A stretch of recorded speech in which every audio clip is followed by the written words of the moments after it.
करता नहीं, जनता भी आतुर है, चाहे गरीब हो, चाहे किसान हो, युवा हो, महिला हो, दलित हो, आदिवासी हो, हर वर्ग आदरणीय प्रधानमंत्री नरेंद्र मोदी जी को फिर से 2024 में प्रधानमंत्री के रूप में देखना चाहते हैं। भारतीय जनता पार्टी का कार्यकर्ता, भारतीय जनता पार्टी के नेता 24/7 जनता के बीच में रहते हैं, जनता की सेवा करते हैं। तो हम लोग को इस बात से कोई फर्क नहीं पड़ता चुनाव कब है, ये उन लोगों के ऊपर फर्क पड़ता है जो केवल चुनाव के समय में ही जनता के बीच में जाते हैं। तो यहीं से सवाल उठ रहे हैं कि क्या इस बार समय से पहले लोकसभा का चुनाव होगा?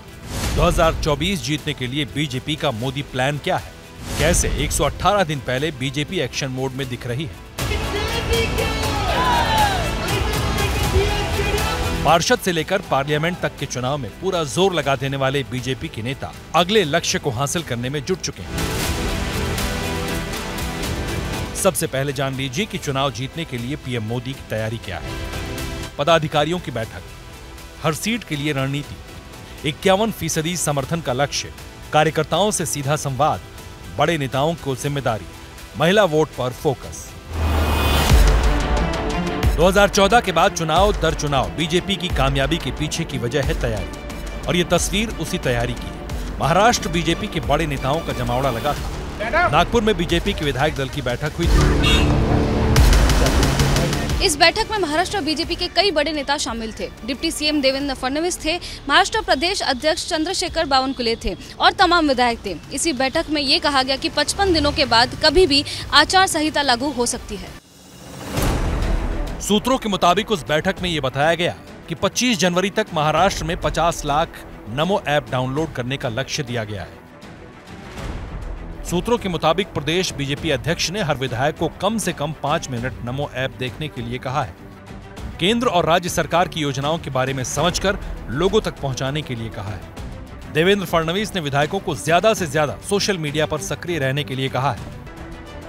हालांकि वक्त से पहले चुनाव की बात को केंद्रीय मंत्री खारिज कर चुके हैं, लेकिन बीजेपी ने कार्यकर्ताओं और विधायकों के लिए टारगेट सेट कर दिया है और उसी टारगेट को पूरा करने के लिए बीजेपी के नेता कार्यकर्ता गली गली घूम रहे हैं। विश्वकर्मा योजना के जरिए वोटरों को साधने की ये तैयारी है। रियायती ब्याज दर पर लोन देने के लिए कुम्हारों, शिल्पकारों के घर घर जाकर फॉर्म भरवाया जा रहा है। इसके जरिए लोहार, सुनार, कारपेंटर और मोची समेत 18 तरह के कारोबार करने वालों को 1-1 लाख रुपए दिए जाएंगे।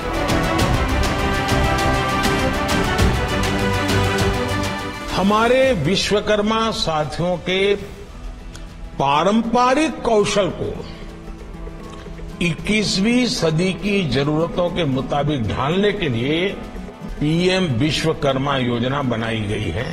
इससे 18 अलग अलग तरह के हुनर से जो परिवार जुड़े हुए हैं, ऐसे परिवारों को हर प्रकार की सहायता दी जाएगी, उनको लाभ होगा।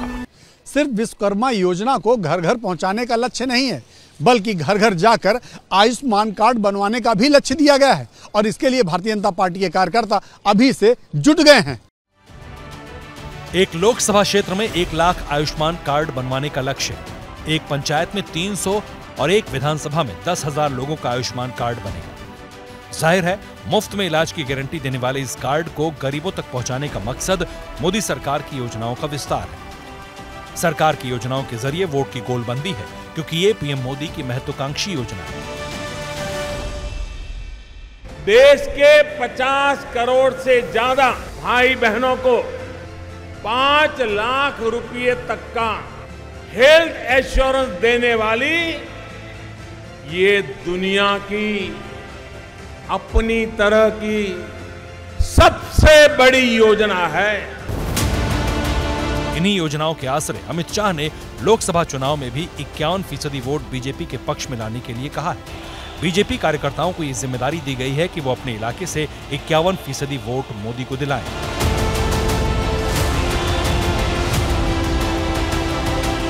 बीजेपी ने इसको लेकर दिल्ली में बैठक बुलाई है। देश और प्रदेश स्तर के पदाधिकारियों की बैठक पार्टी अध्यक्ष जेपी नड्डा की अगुवाई में होगी। इस बैठक में मोदी सरकार के हैट्रिक और जीत के लिए पीएम मोदी के लक्ष्य को लेकर चर्चा होगी। ये बैठक दिल्ली में होगी। बताया जा रहा है कि इस मीटिंग में मोदी प्लान के फाइनल ड्राफ्ट की चर्चा होगी। यही वजह है कि इस बैठक में सभी राष्ट्रीय पदाधिकारी, प्रदेश अध्यक्ष, प्रदेश संगठन मंत्री, प्रदेश प्रभारी और सह प्रभारियों को बुलाया गया है। लोकसभा चुनाव को लेकर होने वाली इस बैठक में सभी मोर्चों के अध्यक्षों को भी बुलाया गया है। सूत्रों के मुताबिक बीजेपी ने इस बार कम से कम 35 करोड़ वोट हासिल करने का टारगेट रखा है। साल 2019 में बीजेपी को लगभग 22 करोड़ वोट मिले थे। 13 करोड़ ज्यादा वोट पाने का ये लक्ष्य यूं ही हवाबाजी नहीं है, बल्कि इसके लिए बीजेपी के ज्यादातर जिला कार्यालयों में 300 से ज्यादा कॉल सेंटर पहले से काम कर रहे हैं और जिले के कार्यकर्ता और विधायक जनसंपर्क बना रहे हैं। बीजेपी ने कमोबेश हर सीट के लिए एक खास रणनीति तैयार की है। बिहार में तो पीएम नरेंद्र मोदी के योद्धा चुनावी युद्ध में उतर भी चुके हैं। बिहार बीजेपी ने 45 स्पेशल लोगों की एक टीम बनाई है जो हर लोकसभा सीट के साथ हुकुम की इक्के की तरह काम कर रहे हैं। 10 बरस बाद फिर से अपने दम पर लोकसभा के चुनावी रण में उतरने वाली बिहार बीजेपी ने महागठबंधन को परास्त करने के लिए नई टीम के जरिए नई बिसात बिछा दी। बिहार बीजेपी ने इसी के लिए स्पेशल 45 की टीम बनाई है। बीजेपी के 45 संगठनात्मक जिलों में जिला प्रभारियों की नए सिरे से तैनाती की गई है। प्रभारियों की नियुक्ति में जातीय समीकरण का ध्यान रखा गया है। अनुभवी और युवा का सामंजस्य बिठाने की कोशिश की गई है। सांसदों से मशविरा और मंथन के बाद बीजेपी ने जिन्हें मोदी के मिशन को पूरा करने का जिम्मा दिया था, वो अपने काम पर लग चुके हैं। सिर्फ बिहार ही नहीं, यूपी में भी ऐसी ही तैयारी शुरू हो चुकी है। बीजेपी कार्यकर्ताओं को महिलाओं पर ज्यादा से ज्यादा फोकस करने के लिए कहा गया है। संसद में बहुप्रतीक्षित महिला आरक्षण को अमली जामा पहनाने का फायदा बीजेपी लेना चाहती है। इसको लेकर पिछले हफ्ते बीजेपी की महिला मोर्चा की बैठक बुलाई गई थी। बैठक में बताया गया कि कैसे महिलाओं को लेकर पीएम मोदी की योजनाओं को घर घर पहुंचाना है। पेशेवर या शौकिया यात्राएं करने वाली महिलाओं के बीच भी पार्टी की पैठ बनाने के लिए कहा गया है। एनजीओ संचालित करने वाली और खेलकूद से जुड़ी महिलाओं के बीच भी जाने के लिए कहा गया। बीजेपी हेडक्वार्टर से मंत्र लेकर निकली महिला नेताओं ने इसका प्रचार प्रसार भी शुरू कर दिया है। इसके अलावा जिन 3 अलग राज्यों में सरकार बनाई है, सरकार ने 3 नई टीमें शामिल की है। वहां के पूर्व नेताओं को भी बड़ी जिम्मेदारी देने की तैयारी हुई है, जैसे कि राजस्थान, मध्य प्रदेश और छत्तीसगढ़ के पूर्व मुख्यमंत्री और मंत्रियों को दिल्ली लाने का रोड मैप तैयार हो चुका है। जिन सांसदों को विधायकी का चुनाव लड़ाया गया, उनमें से कई नेता हैं जिन्हें केंद्र में लाने की तैयारी है। इनको केंद्र में ही लाने का एक मात्र अब ऑप्शन बचा हुआ है, विकल्प बचा हुआ है और वही उनकी जगह है। तो वसुंधरा राजे को कोई केंद्रीय मंत्री का वही पद इनको दिया जा सकता है, लेकिन उनके लिए संभावना थोड़ी कम हो जाती है। शिवराज को जरूर ये हो सकता है कि क्योंकि अब नड्डा जी का भी कार्यकाल खत्म होने पर है और वो जिस तरीके से पार्टी के सिपाही रहे हैं उसमें उनको कुछ पद दिया जा सकता है, ऊंचा पद दिया जा सकता है। कई सांसद हैं जिनकी छुट्टी होगी, खासकर वो सांसद जो विधायकी का चुनाव हार चुके हैं। उनकी जगह नए चेहरों को उतारा जा सकता है। इसके अलावा दूसरे सूबों में कई सांसदों की सीटों की अदला बदली की तैयारी हो चुकी है, तो कई सांसदों की विदाई की जाएगी और इसके लिए पार्टी ने पूरी तैयारी कर ली।